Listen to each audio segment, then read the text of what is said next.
All right. Well, first of all, I want to say hello to Bruce. Dave Sheppard, nice to meet you. Nice to meet you, Dave. There are others that I haven't promoted yet because of my compromised situation here. Got it. Okay. Well, whoever else on, hello. Nice to have a chance to connect with you.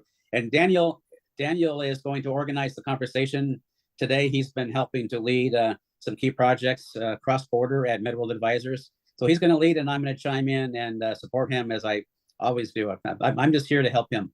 Yeah. So is this really Daniel's business at this point? Dave kind of passing the reins on as like senior advisor? This is the year of the transition to that, Joe. We're working on it. Is that right? Well, essentially what I told him is when I turn 65, I want to retire while I'm working.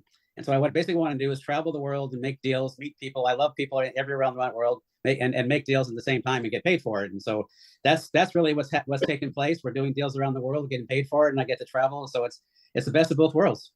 Sounds like a pretty sweet gig. Now, is your grandchild going to be joining us on this call at all? Do you know? Possible, Joe. If you're extra sweet to us, he might make an appearance. I'm always sweet. You are. That's very true. Daniel, I just want to know if that baby inherited your coif. we recently gave him a haircut, Michelle, and he probably looks more like me than he has. So it's he is a little mini me. Yeah. Nice. Is he a year and a half now? He's 2.5. A little just past 2.5. Haven't we lost our track of time? I know, yeah. Since he was just a little 2-month-old at the conference down in San Diego. Yeah. That's right. That's right. Well, you just completed a pretty big deal, I think. Is that right? We've had a pretty nice year, Joe, and with a couple of cross-border deals that we'd be interested in sharing more about, and you know, at least what we can share about. Of course, anything that's publicly available, we're happy to speak about it. But if it hasn't been publicly released, we have to keep that confidential. But appreciate the opportunity to talk about them. Yeah, which one excites you most? Let's start with that one. Well, you know, why don't we start at the beginning of the year, and we can, we can start with the one that we did that had an operation out of Nicaragua. So actually, earlier this year, we wrapped up a deal for a company named Command Medical, if you're familiar with it, based out of Ormond Beach, Florida, and they've got an operation down in Nicaragua, which of course has some complications if you're familiar with Nicaragua with the government that they have in place. Of course, it's for some buyers it created an issue where they were more interested in investing in the country, and in some instances it created an issue where all those challenges made it a little more challenging for buyers to invest in the country. And just to back up a little bit, Command Medical, for those who don't know, is a very effective CMO, contract manufacturing operation in Florida. It was owned by a 70-plus something seller. I won't give away the exact age, but he was ready to retire, and so he engaged us to find somebody to put in a new home. And the great thing is he had an excellent management team in Florida, and then also an excellent management team in Nicaragua, which turned out to be really a key part of the deal, because I think everybody around this table or the Zoom knows that investors invest in team, and it's the same deal whether it's a startup or whether it's a larger deal existing company. And the fact that they had established a reliable team in Nicaragua was key to the investors getting comfortable with going forward with the operation. And for that, Dan, I'll let you keep going on that. No, go ahead, Dave. All right. Yeah. So some of the other things what we're thinking about, Joe, is might be interesting to people that are listening in on this, is just what are some of the drivers of the M&A, but also what are some of the things to consider when you talk about cross-border M&A and getting deals done. Does that make sense to you? Yeah, of course. Yeah, you are going to talk more about the Nicaraguan one, though, right? Because I would be, as you mentioned, the geopolitical factors are well beyond, my comprehension. What kind of things practically does it mean for a strategic team like yours to deal with those? Yeah, what's interesting about Nicaragua, as Daniel started to allude to, is that there were some people when they found out that because what we do when we run a process, we always start out on a non-confidential basis. We put together a one-pager. It kind of describes a company opportunity, but not who the company is. And then and so then when they do sign the NDA and they find out, hey, this is a company that has an operation in Nicaragua, the first question is, why Nicaragua, right? And because a lot of people that are offshoring in the region are either in Mexico or they're in Costa Rica or the Dominican Republic, somewhere in that. So And interesting story in this one, why Nicaragua, it turns out the seller's son basically lived in Nicaragua for a while and had a girlfriend in Nicaragua. And so for the seller to go see his son, he had to establish an operation in Nicaragua, of course, right? So he did that. So he was pulling a Sheppard. Yeah, pretty much. you get the drift. Yeah. Yeah. So okay. Yeah. And so he did that that's about why we were so relatable to the client, Joe. Right. Yeah. Yeah. I see that. Yeah. So he did that about 20 something years ago. And a lot of things to overcome. The good news is Nicaragua does have a free trade zone there, which is really important. So that was helpful in terms of the tax part of it. But a part of every deal dynamics is always the tax structure, and tax comes in so many ways related to the deal, to the company, to the individuals that are involved, and even have the supply chain part of it, even which the free trade zone comes into. So he was smart enough to figure that out and get involved with the free trade zone there, which is why people are also in Costa Rica, is because of the free trade zone that Costa Rica has put together. I was just thinking about that. That was, this is back in like 2013 or so. One of the first webinars I did with the great big group was a group out of Costa Rica that was telling us about how huge a tax a credit program there was. And I was like, wow, I've never heard of anything like this. Well, now one of our members, Stu Carr, has a program like that just based out of Maryland. And I'm an investor in her company. And one of the things that sold me on it was the fact that as soon as I made the investment, that tax year, I got a third of my principal back. Wow, nice. And I still have all the equity. So I was like, that sounds pretty sweet. Arizona and Ohio have similar programs. I was going to say, that sounds like a European deal. I know friends in Germany that have done a lot of business where they get this tax back for doing R&D credits and things like that. So good for him doing that in Maryland. And Michelle, you said Arizona and where else? Ohio. Okay, that's good to know. It's good to know. So then going back to this deal where it's Florida and Nicaragua, some of the other kind of drivers you have to think about is supply chain, Joe, as you can imagine. And think about post-pandemic, you still think about the ports and the cost of the containers and all that. So fortunately, by the time that we're doing this deal, things have settled down on that. But of course, that was a key issue in terms of diligence. And when you're thinking about due diligence on a deal, every deal has its own course relative to the diligence that takes place for the company itself. In this case, there was 2 levels of diligence, right? One in Florida and one also for the operation in Nicaragua.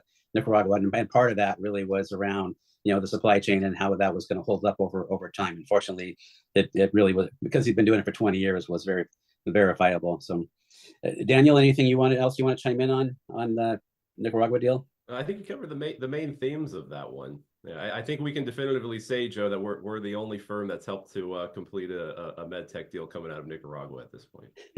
There you go. Yeah. So anyway, any questions on it before we go move to the other cross-border deal that we've been working on? Well, how many deals have you got to cover? Just 2. The other ones was a little bit longer and a little more comprehensive, so it'll take just a little bit longer. And of course, we can go back to questions on any of them Sure. at the end. But Dan, you want to describe the setup for the other deal? Yeah, so the other one, we actually launched a process for, of course, these processes take a considerable amount of time, Joe. And last year we had engaged with this firm, around May of last year, and start to build up our marketing materials to launch a process. And we launched it in September, and it was a company. September of 2023. It was the parent company was a German-based organization doing medical lasers, and they had a kind of a daughter organization that was based out of Israel. And so right about 10 days after we launched that process is when October 7th happened, of course, unfortunately, and feel for all the people over there that are going through the situation, and of course created a lot of challenges for what we would have to work through to try to meet what our sellers were trying to achieve for their process. Yeah, and Daniel and I were talking about this a little before this call, Joe. We always have good fortune. We're really friends with most of our clients. Going through the process. You spend a lot of time with them going through a process. I would think that in your business you have to be. Right. Yeah. And usually we feel good about it. We end up being friends with the sellers and also the buyers. And if you do the right deal, that's usually how it can work. But in this case, that just took that to a whole new level of relationship, when all of a sudden you've got a seller in a place where people are shooting bombs and missiles at the place that he lives. Right. Mm-hmm. And so I remember kind of fast forward to the event in the springtime when Iran sent those like 200 missiles to Israel. And I remember thinking, I wasn't thinking about, hey, is this deal going to hold? I was thinking, man, is this guy going to be alive tomorrow? Right. It just puts it at a whole different context in working with people. And I think it bonded the relationship even more. But the guy, the seller in Israel had gone from like the week before October 7th, had taken his family to Japan. Everything was great. And then a week later, he has one of his kids being drafted back into the military, and who knows where he got sent to, right? Because they don't talk a lot about that. But just a lot of things where you just actually feel for the family that's involved at a whole new level. I'm hoping that Jorg gets to where he's going and can join us on camera, because he does a lot of business in Ukraine. And I wondered how that affected his business. So maybe there are some relatable stories back and forth there. But oh, okay, here he is. Let's see. I think I hit the right thing. Yeah, here he comes. Yeah, I'm thinking because yours is a small firm. I only know about the two of you and Flo, and I think Flo's daughter might do some of your communication work. Yeah, Estelle does, and then we do have collaboration partners in Europe, and But one all of them actually 1099 equivalents. They're not. One of them actually originally that's kind of the flavor of the people part of it. He actually originally, his family is from Lebanon, and so it's a whole different side of impact for somebody like that who he wasn't helping us on this deal per se, but he actually was helping us on another deal right now. He moved when he's in Lebanon, he actually met a gal at the embassy that was from Copenhagen, and married her and then moved to Copenhagen, and so now he's helping us with deals up in there. That sounds like another Sheppard deal. Right. Jorg, we talked about this right when the war broke out. It's a long time now, it seems. I've lost track. Is it 2 years now? Yeah, I think it's 2 or 3 years. It's goes by quickly. Yeah, it was it was pretty shocking at first. But we've been very fortunate. Our teams are not located in any, conflict zones specifically. I mean, they had some bombings and things like that, but they're very resilient. They're very they get on with life, and they don't want to live in fear. So we've had they've actually been amazing. And I think it's similar in Israel too. I mean, one of my partner is from Israel, and She has it coming both ways. And she sees it, that they've lived, they're not going to live in fear. They kind of have to move on. Otherwise, it just gets crazy. Although obviously in this situation, it's much more severe than normal. So I definitely feel for you. Yeah. No, it's interesting statement you just made, Jorg. We're saying that like that, because it's just thinking about all of us and how safe we are, relatively speaking, in the U.S. Right? You say all they had to worry about was bombs, right? And they were in a specific conflict zones, right?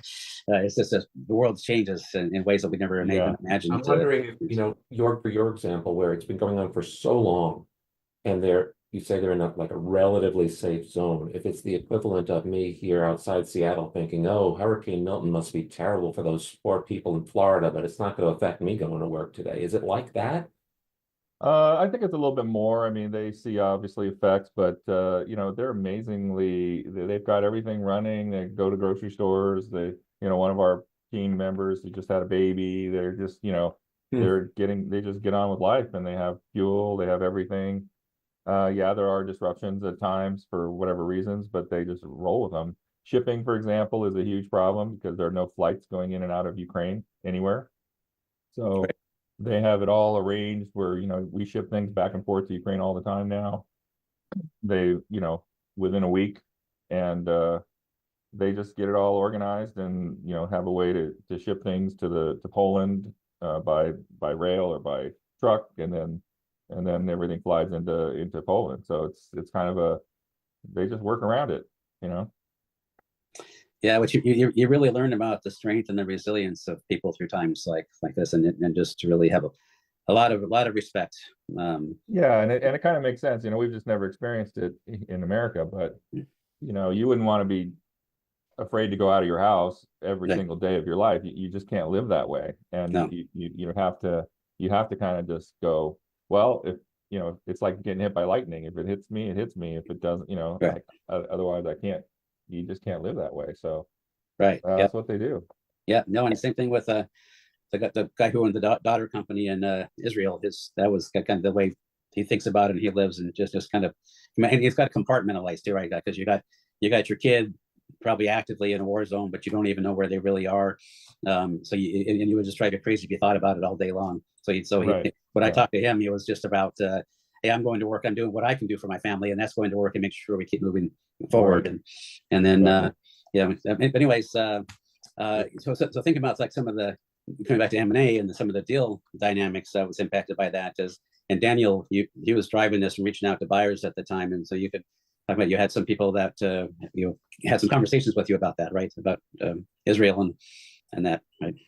Well, certainly things changed from an investment perspective once October 7th happened, and it made it a little interesting to have conversations around who would want to partner with these firms moving forward, and certainly had to have a lot of extra conversations around, what is a buyer's real sincere interest, and what are they willing to partner with, and how do you get to know the people? That's really where I think the people side of it really came into the equation, because I think once you have grown the relationship with the sister company in Israel and the parent company in Germany, meet the teams and really grow and to see what's possible, because we all hope that sooner or later, hopefully sooner, this conflict will come to an end, and there will be more after that, to where you can continue to build the companies that they were already working on. So that's really what we focused on, is on the long term and on the people part of the companies. And then interesting thing, we do talk a lot about it at Medical Advisors on our deals, that value is, people talk about, luck is preparation meeting timing. We say value is strategic fit meeting timing. And so Daniel was doing a lot of really good work, talking to a lot of different buyers, and some said, hey, I'm not sure I can think about Israel right now. Others said, no problem for us. We know long-term this is going to be fine. But the buyer that Daniel ultimately found was a buyer that had just happened to invest recently last year in a bakery in Tel Aviv. So they were very comfortable with Israel. That they knew where to buy bread down there, actually, or sell it even. And so that turned out to be really helpful relative to the overall value creation of this deal, because they leaned in, actually, right, Dan? They did. I think that also helped add to the comfortability of our seller, having the ability to connect with that buyer through somebody who already had a connection to Israel and could understand the culture a little bit more than maybe others in the process. And then you get the bankers involved, right? So now you got the buyer comfortable, but then you get the bankers involved, and the bankers are always the most conservative people in the world. So that's where they got involved with, not so much on the value part of it, but about the safety, security, contingency, all that. And so, there's in every deal, there's always discussion about supply chain and supply chain security, and that, and contingency planning. But in this one, there was probably a little extraordinary effort related to what are the contingency planning. So if something, God forbid, would go wrong in Israel with the company there, what would happen to it? How would you handle that? And now so that planning was already there, but was just kind of expedited and maybe expanded a little bit for the just in case scenario. So that made some extra time during diligence to take care of some of those types of issues. And at the end of the day, though, we talked about earlier on the other deal, the Nicaragua deal. People really do make a difference in getting deals done, and the team in Germany was solid. It was a good family business in Germany.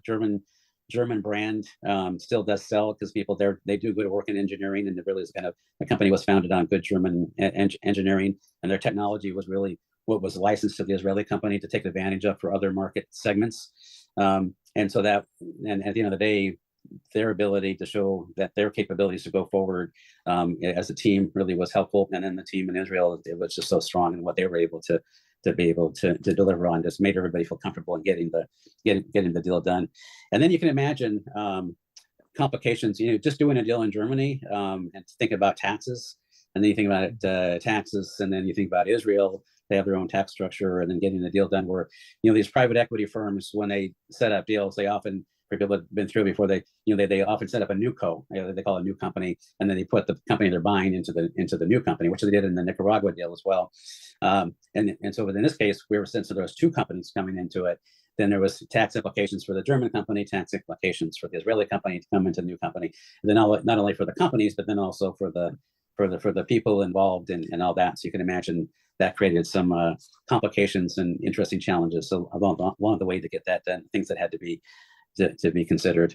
But one of the key drivers of the whole thing, Dale, when we think about cross-border activity, which is one of the topics for the M&A discussion today, really was international growth. Both the company in Germany and the company in Israel have done pretty well in their regions. In fact, I think both companies sold in 20 different countries, and especially did a lot of work in Europe. But both have big opportunities here in the U.S. and that they really hadn't capitalized onto it to a manner that they would like to. And that was one of the drivers. Because actually, in this case, these were younger sellers. They didn't want to sell and retire like golf. They're actually staying with the company. And so basically now they're still part owners of the new company that's been created with the new investors. But how do they expand and get market share here in the U.S. and grow their company across market segments here? So that's good. That's going to be interesting to watch. We're rooting for them. We're excited for where they're going with all that. So I think those are the kind of key dynamics and drivers of the deals. I'm happy to take any questions or have any further discussion. Dan, did I miss anything? I think you captured the high level points. Yeah, happy to field any questions if anybody has. I would like you to go back to the Nicaragua story, because Andre joined us a little late, and as you likely know, he runs a CMO. They did a deal with a contract manufacturer, and maybe you could just tell them things that, Andre, I don't know, what are your succession plans for the business? Don't have much right now, but working on it. If you're comfortable, just, are you talking about having some of the employees buy you out, or? Well, first off, our company is a public company, so we are publicly traded. And so, I'm growing some internal capabilities with some of our employees here in order to take on more and more responsibilities as things go by. Yeah, that's a good, Andre, that's one, as you've already been advised on that, it sounds like, because that's definitely one of the key things for companies to think about. And Joe, those good questions is when and we just talked to a possible new seller yesterday, and that was the key thing that they're working on is, can the company run without me, right? Because that's what makes it easier for somebody else to come in and have confidence that the company can go forward. If Andre is ready to, he might stick around for a while, but he might go play golf after a little while too, right? So right, no, that's true. But it's great. We've got long-term employees that have been here for a long time, and they kind of know the pace and effort that we go through. And there's a couple of people that are working their way up in that direction. That's awesome. And this, especially with our deal-making friends here, I'm just personally intrigued and curious. I know you're publicly traded, but you're on like the pink sheets, right? No, we're actually a full reporting 12G registered company, so we're on the OTCQB. It's a step up above the pink sheets, because we are full reporting. And being 12G, we report our Qs and Ks, and because of that, we're considered a low price stock. The stock is traded at a low price, so it's difficult because we get painted with that brush of low price stocks, even though we're a real company and we're profitable and grow. So we call that small caps, and instead of low price, it's small cap. What exchange, Andre? OTCQB. Okay, is that QB? Is that Quebec? No, OTCQB. It's the OTC market in the United States. They have 3 levels. Okay. The pink sheets, the QB, and then the upper level. Part of the NASDAQ? Yes. Okay, all right, good. Now I'm with you. Okay, great. I'm looking you up. I see that you are trading at 8 cents today. Correct. A market cap of $5.5 million. Right. And I'm wondering, as you know, I like to look at stocks and the like. I'm having a hard time thinking of like, a company of 100 million, 200 million in business, trading in the teens or something, having the same process of doing a deal or being sold as yours would be. Maybe Daniel and David, you could talk to this. Would the process be? Have you worked with a small cap like Andre's? So let me ask Daniel, because it's a great question, Joe. So Daniel's been working with me now for 10 years. And Daniel, you've seen us do small deals in the 5 million range and deals over 100 million. Have you seen the process very, very much? Yeah, I've heard this story one too many times, Joe. Every deal is like a snowflake. They are all unique and come in their own ways. I'll let Dave expand on his favorite kind of phrasing there. Yeah, but I guess where I was going on that point was it's still the same process for the buyer. When they come in to buy a company, whether it's a $5 million deal or $100 million deal, on that side of it, but they still got to go through all the diligence because it's their money, or in most cases it's other people's money that they're using to come to work to put when they buy the company. So they got to do the same diligence, the whole thing, make sure the team's there, make sure the supply chain is good, is all that sort of thing. So the diligence process is very cumbersome. On the seller side, and so Daniel was actually talking about, is we really love our sellers. So the people we pretty much work on the sell side, and what we really found is every company is unique and every seller is unique, and so we tend to call it, and I guess I've adopted this more since I moved from California to Boston. So we talked to them about the snowflakes. The snowflakes are beautiful, and each one has its own unique signature, right? Fair enough. My broader question is, as capitalization is higher, are the steps materially different? I mean, I get each deal has its own thing. Yeah, I think generally speaking, the steps are the same, and I think that's why you will get a lot more buyers at a larger capitalization levels, just because they're going to go through similar steps and processes to acquire companies, whether they're at 5 million or whether they're at 500 million. It's going to be similar. That there will be extra eyes on the deal at 500 million than 5 million, but generally speaking, you want to make sure you're still checking similar boxes before you acquire those companies. And also on our side of it, Joe, working with the seller, we wanted the same steps because the value is that deal. Like we did one deal where the initial offers came in around 8 million, and which was happy, the seller was fine with. But we always want to make this is their one chance to do it, so we want to make sure they get the most out of it. We got them to close to 15 million on that particular deal, and another deal. The initial offers came in at 70 million, and we got them over $100 million on the executed deal. So, that was equally important to both of those people for what they've created, the value that they've created. So we employ the same processes to try to make sure we maximize the value.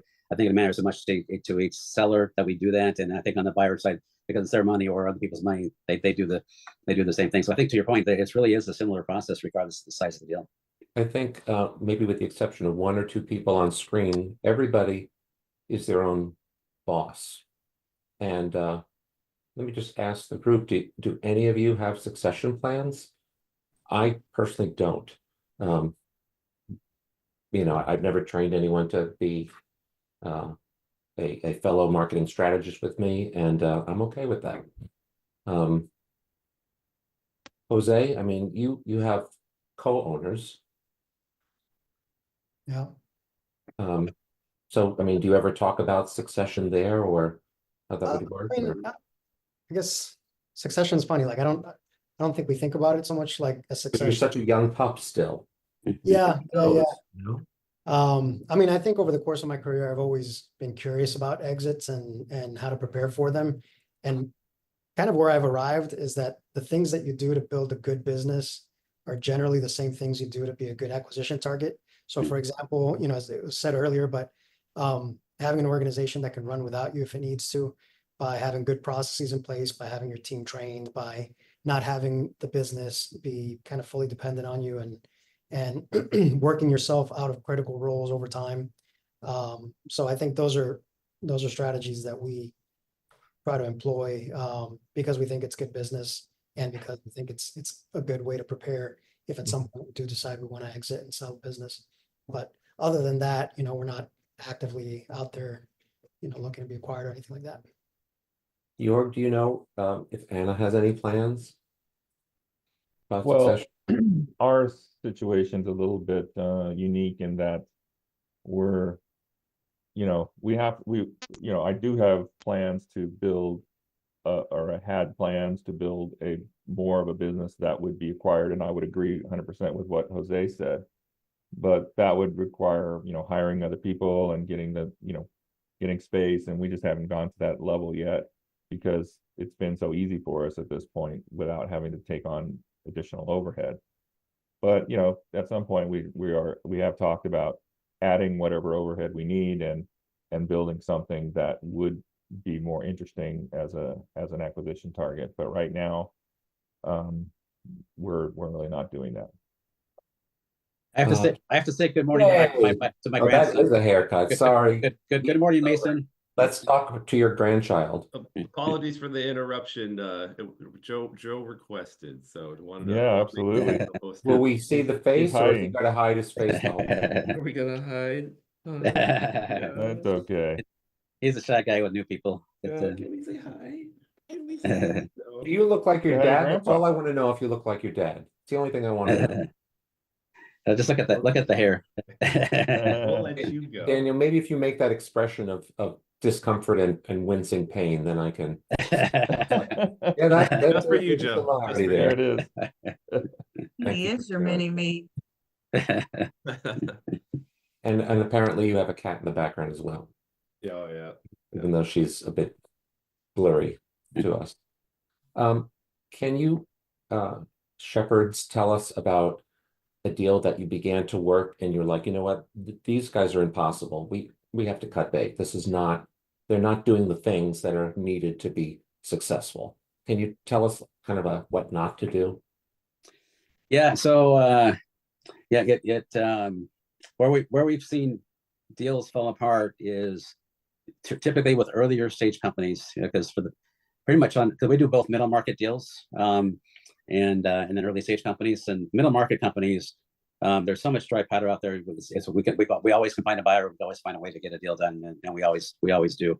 But early stage companies, there has been some hiccups in some of those middle market deals, because there's always this moment of, hey, is this going to happen with this buyer? You might have to do somebody else. But early stage companies, it really becomes more dependent on the confidence level of the buyer and the business and what you're doing. So a lot of times there's dependencies where their interest is. You said you're going to do that clinical study. Are you going to? Did you actually do that clinical study? We had one case where we had a market leader in the life sciences segment related to diagnostics that was prepared to write an LOI, and all our seller had to do was complete a clinical study that he had started when he engaged us. But then because he got so much enthusiasm and excitement that we had engaged somebody at the buyer side, he decided he didn't really need to do the clinical study anymore. And then guess what? He lost the deal, right? So a lot of it just comes down to doing what you say you're going to do. We've seen that Was happen. that a, I'm sorry situation? Let me finish the study. And it was like, sorry, man, we're not interested in working with you anymore. You didn't follow through and we've already lost the other interested party. Yeah, we kind of lost confidence that he was going to be able to do the things we needed to do to actually sell them. So it was kind of a friendly, good luck at that point. Because we have to, how we get paid is success, right? And so we have to have confidence that the person we're working with is going, because we're going to do our part, but they have to do their part as well, right? Do you get money up front?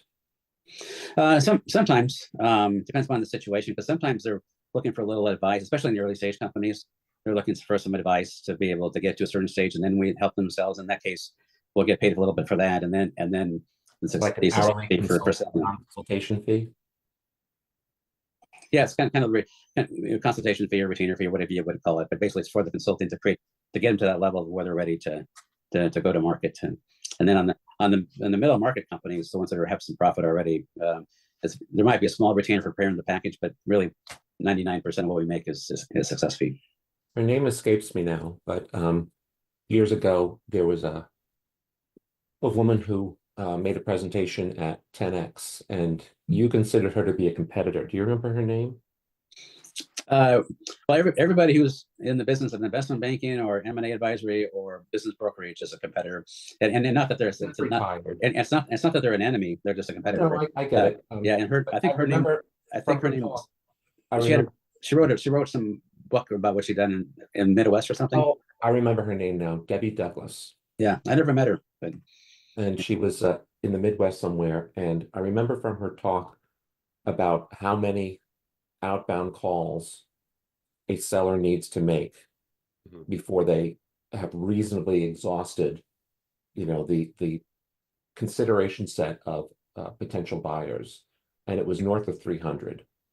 It was, and why don't you finish the sentence? It was not only call people who would naturally vertically integrate with you, but competitors and who else is in the consideration set when you're looking to sell someone's business.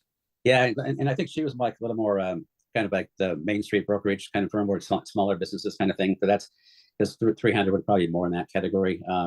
in this industry, yeah, you definitely want to go be able to explore all the targets you can in the same vertical segment, and then also maybe adjacent spaces. Maybe that's the word you were looking for. So we do that for all of our processes as well. But the industry, you look at each segment, there's not 300 people in each segment. So typically there might be 100 to 200. We're launching one right now from Europe, a middle market company, profitable. There's probably over 100 companies that you could stretch and say could be a target. So we're going to make all those calls, of course.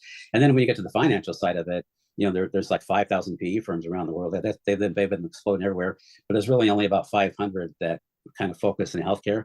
And of course, if they're profitable, there's a lot of dry powder. So we'll explore with most of those 500. Are they interested in this type of company?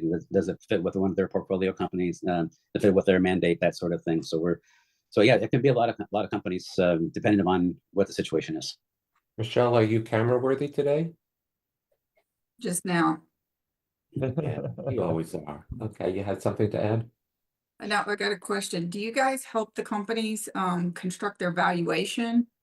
And then do you do just like medical device manufacturers or specification developers? What we do, Michelle, thank you for the question. What we do is we understand the market dynamics at any given time, because valuations can actually vary depending upon market dynamics. And so we help people to understand what their possible value might be right now based upon what's going on, the status where they're at in their company. And so we'll give advice around that. Is this a good time for you to be able to go to market? What are your expectations?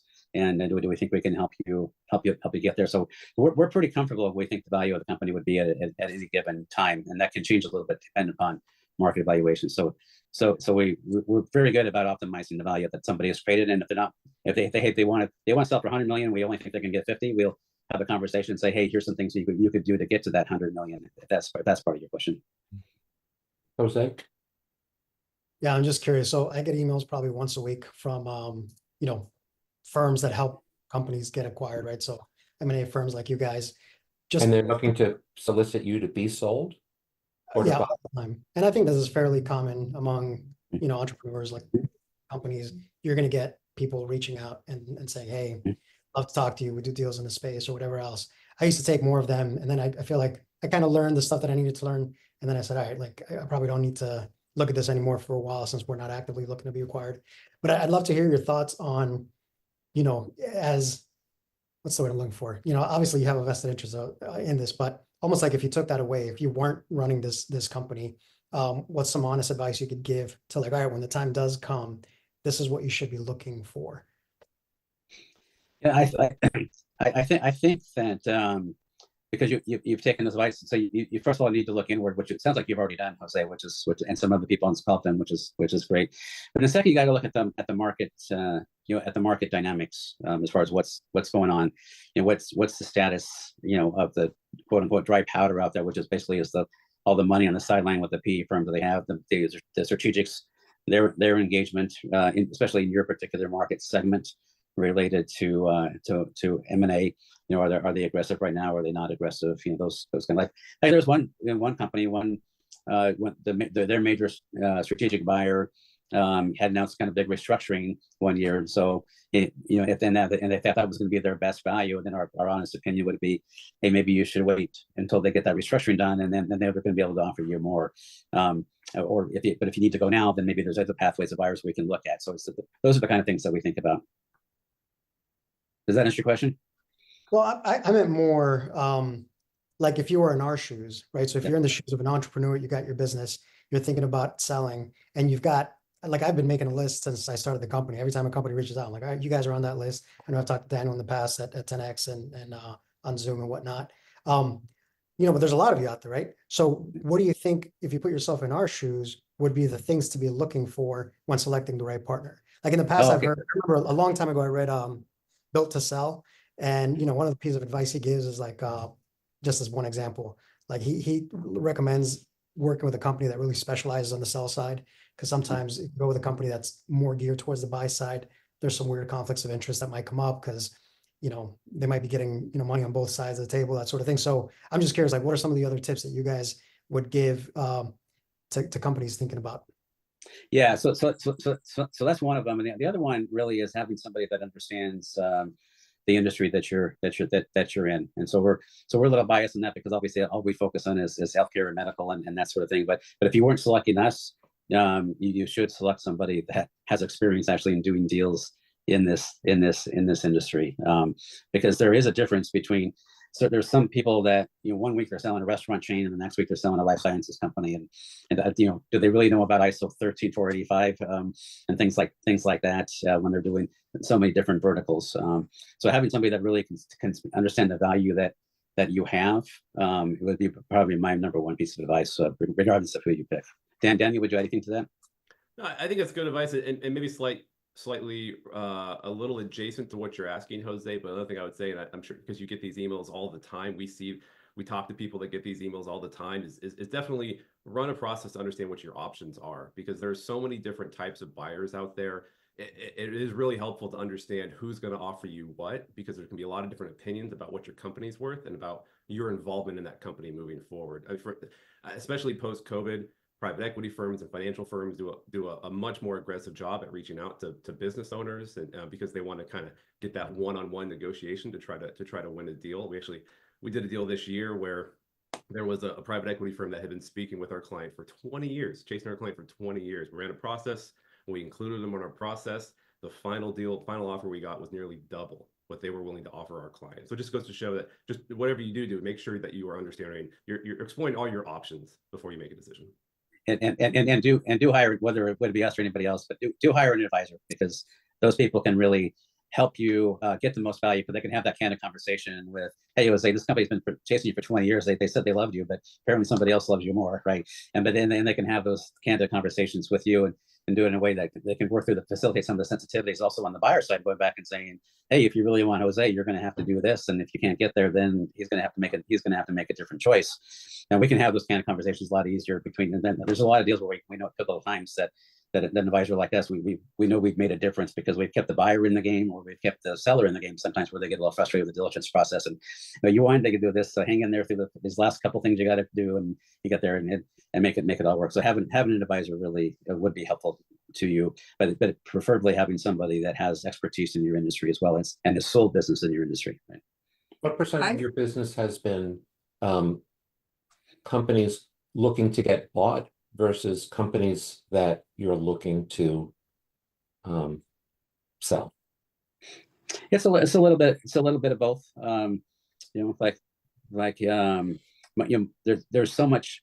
There's so much out there right now. It's rare that you come across a company like Jose who's getting the emails every week and that sort of thing, which is not surprising. So a lot of companies are they're getting reach outs on a regular basis. But the question is, like Daniel mentioned, is one company had been following it for 20 years, and yet they couldn't get half the value for them that they could otherwise. So partly what we're trying to do is help them create their value proposition in the minds of the buyer so that they can sell for the most. So we're trying to, on one hand, they're getting bought, but on the other hand, we're trying to help create that value, so we're actually selling them a little bit too. Mm-hmm. A question for you. Two questions, actually. One, what is the average length, duration, and time in terms of for the deal from the time you start working with your client until the deal's completely closed? Danny, you want to start? Yeah, that's a good question, Bruce. It can vary a little bit for what we consider like middle market deals, companies that have a certain amount of revenue and EBITDA. Those ones will tend to run a little bit quicker. We'd say somewhere between 6 and 12 months, with probably the average being around 9 months from when we engage to when the purchase agreement is signed and the money is transferred.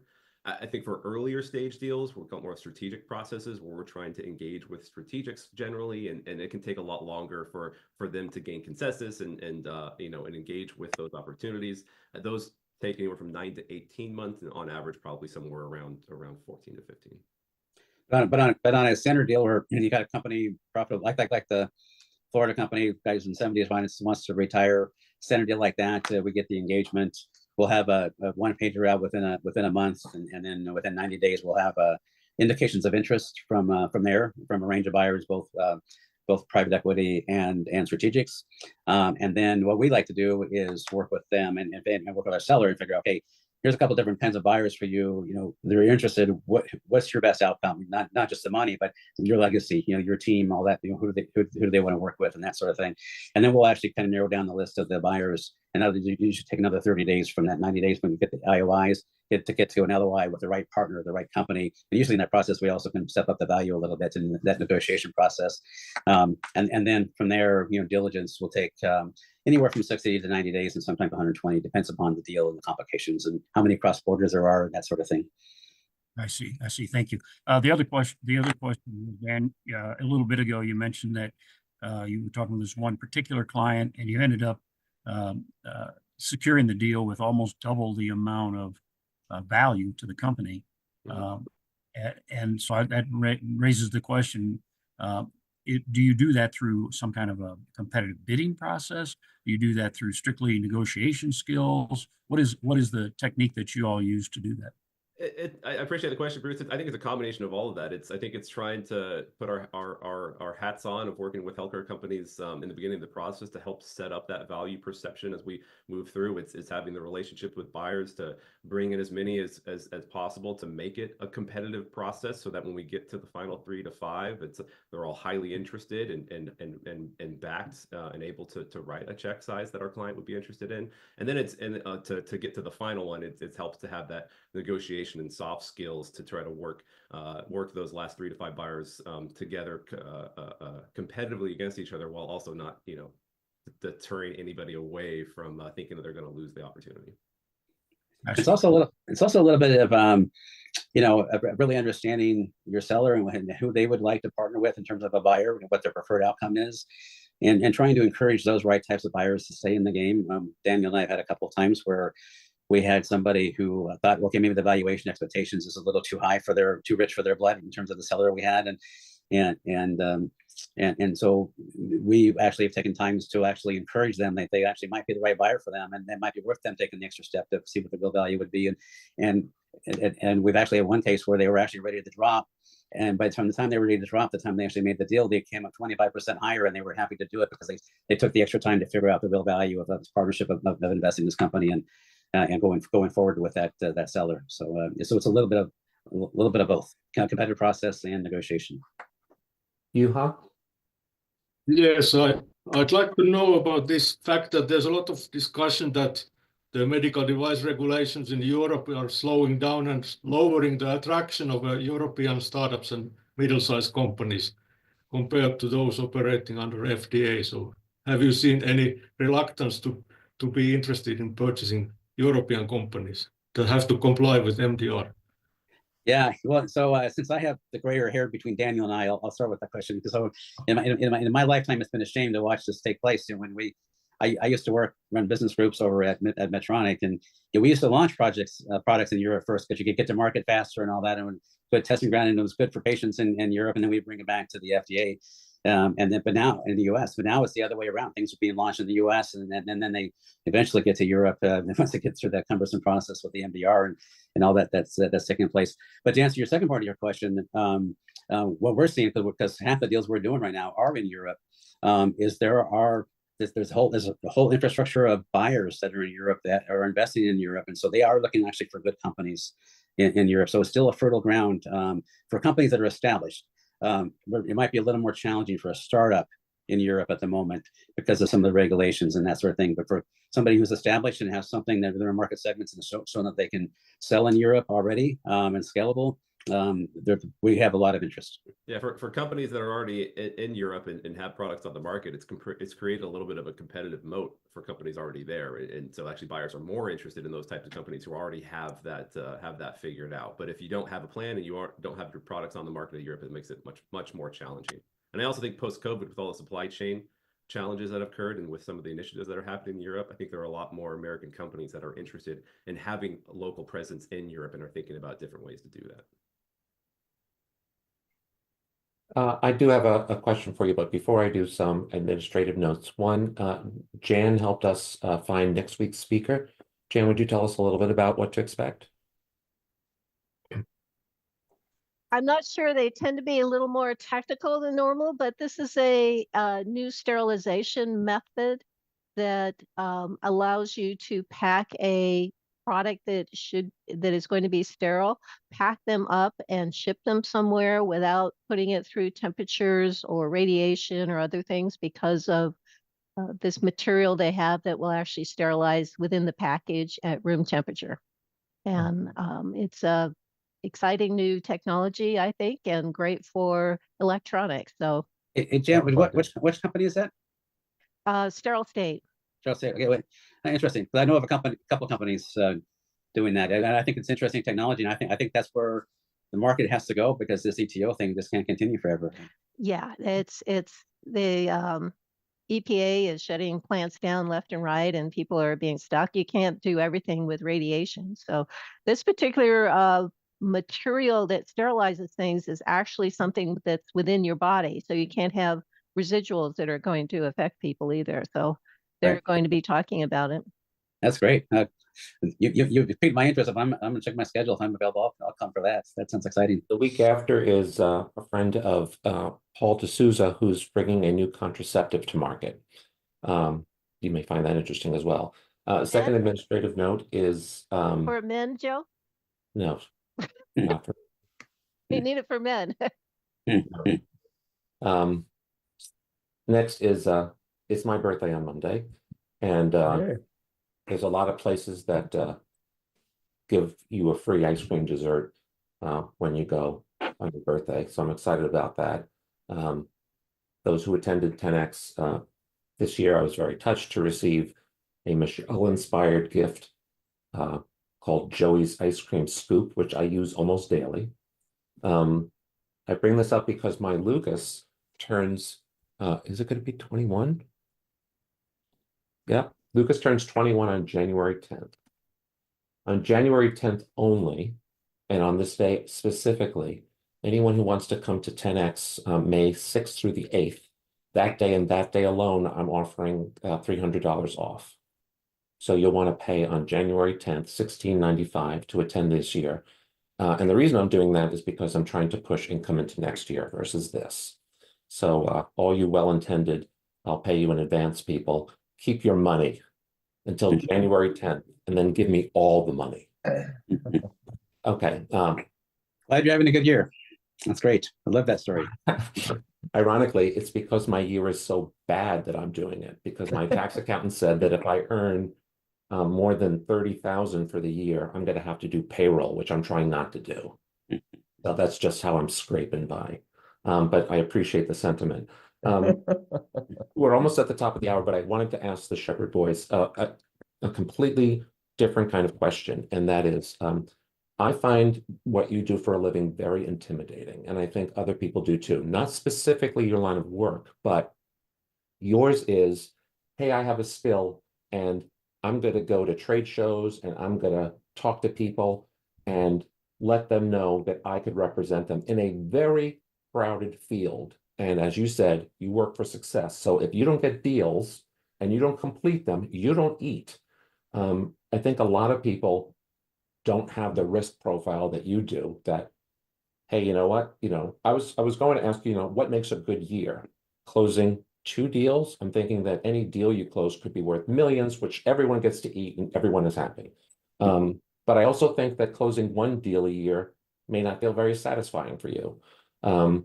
So how do you approach, like, yeah, you have a pipeline of people that you talk to and who knows and maybe, but there's so many variables and so much uncertainty, making calls and attending shows and hoping something, there's so much that has to align for your business. How would you guide someone who can handle that kind of risk in approaching their work? Well, the good news about this group, Joe, and then Joe, that I've known you, because we've been working together almost 10 years. It's been 10 years since you came to the first one. Yeah. For entrepreneurial, so it would be funny. It's always funny to look at anybody as an entrepreneur and the business plan you started with, and then where you are 10 years later. And I applaud anybody who's there 10 years later in any type of business, because most people are gone within the first 3 to 5, right? So it does take a risk profile to start a MedTech business to do what we do as well. So thank you for the question and the comment. Deals that we do, so there's different motivations. Obviously, there is the money factor. We do have to eat. And we do get paid on success fees, so we have to win to be able to eat. Now grandchildren. And well, that I was going to say, one of my motivations in life is grandchildren. And you got Daniel, who lives in California, so getting my grandson a house in California, you got to close some big deals to make that happen. So we're on the path towards that. So hopefully by next year you'll see Mason in a new house. We hope if some things come the right way. But at the end of the day, we've done some very small deals and we've done some very big deals. For us, as long as we can afford to get by, it's the satisfaction in making something happen that was not easy to get done, getting that snowflake, find that successful outcome for it. And for the people that are involved, like that seller in Israel, after all that, he was so torn up with so many different things. At the end of the day, he was so grateful that we were able to proceed and persist and get this through. It meant a lot for his family, also for the seller in Germany, but even for more reasons for the one in Israel.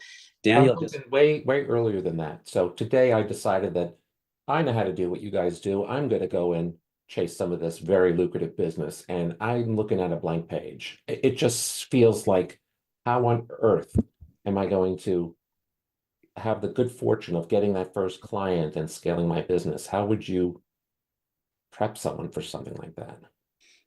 Yeah, it is more than meet. It's more than meets the eye, because the overhead in our business is not what you would expect. It's a lot more than you would expect, because the team that we have to have behind the scenes that helps Daniel be in front of people, that helps me be in front of people. We have an extended team, and of course we have to travel to be at those shows, not only to meet the seller but also to meet the buyers and all that. And sometimes we get paid for that. Acquiring data. Do you have like big data feed fees? Well, a part of creating the value proposition for somebody in this industry is not only understanding the market, the industry itself, and their market segment, but then also, what you just said, getting the data behind that. And so, we do actually buy data on behalf of our clients that support their value proposition and why somebody should invest in their business. For that, like we're just working on a one-pager yesterday and showing the CAGR for that in its industry is like double digits, right? That's those things buyers want to see, but we have to pay for that kind of data. So so we before Daniel and I start to see anything, we're paying a lot of other people a lot of money so they can survive and feed their families before we get there. So there's definitely a lot. It takes a lot of gusto to do it, but it also takes a lot behind the scenes. So I definitely would want to have a long talk with somebody who is seriously interested about it. What it's really going to take them, because it actually surprised me, because I'm a deal maker by heart. I did a lot of deals when I was back at Covidian, which is now Medtronic. Did over 100 deals in 4 years. Being a VP of strategic alliances for the company. But then, so I just go out and make deals, right? But no, you can't. You actually have to provide a real service that has not only the front end relative to the finding the buyers and negotiation, but you also have to have the data to back it up and the team to back it up for what we do. Daniel, I didn't realize you were in California. Where in California? The Bay Area, just north of San Francisco in Novato. How long have you been there? Since 2006. Oh, okay. You've always been there. And Dave, you're in Denver area? No, I'm in Boston area. Oh, in the Boston. Oh, that's right. Huh. Where in Boston? Up in Andover, just north of Boston. How far is that from Charlestown? I guess North about Station Government Center. Yeah, it's depends upon traffic. On a Sunday at 2 a.m. in the morning, you can get there about 25 minutes. On a Monday morning, it'll take you 2 hours. Okay. Well, the next time I'm up there, because I have family there now, so I'm there every once in a while. So, well, let us know, please. I would definitely let you buy me a drink. Happy to do it. Your birthday. And I hope at a minimum you can take the rail or something down and see us in May. Happy birthday to me, for Joe Hage and Joe Hage Enterprises. This has been Joe Hage, along with a couple of Sheppards. Happy birthday. Yeah, happy birthday. Happy birthday, Joe. Thank you. Thank you. Cheers. Bye. Thank you. Bye.